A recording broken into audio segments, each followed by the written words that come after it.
plus. Bonsoir. Voilà, content encore de pouvoir faire,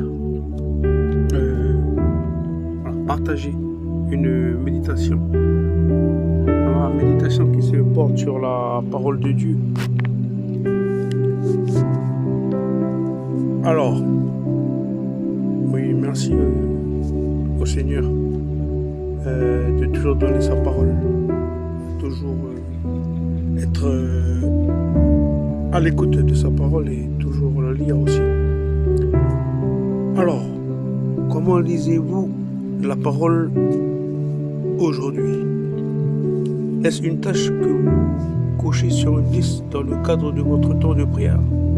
Ou prenez-vous le temps de ralentir, de vous attarder un instant et de laisser la parole parler à votre cœur? Car la Bible est un livre unique. Ce n'est pas simplement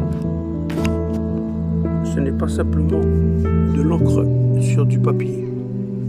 Elle est vivante, elle est active, elle contient les paroles même de Dieu qui porte en elle sa vie et son souffle.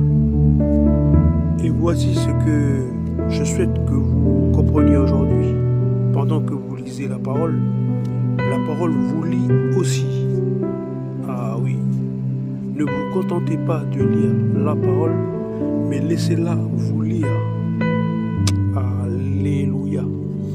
Dans Hébreux 4, verset 12, où il est dit dans la parole, « Car la parole de Dieu est vivante et efficace, plus tranchante qu'une épée quelconque à deux tranchants, pénétrante jusqu'à partager âme et esprit, jointure et moelle.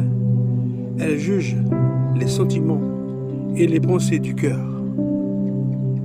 Elle juge les sentiments et les pensées du cœur. Vous voyez, la parole de Dieu est vivante. Comme une personne, elle est présente à vos côtés.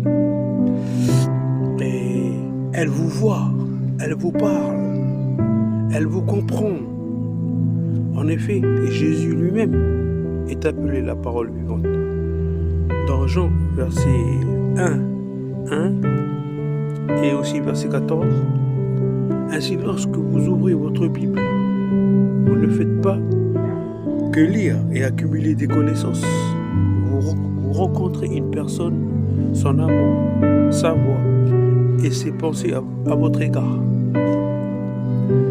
La parole discerne aussi les pensées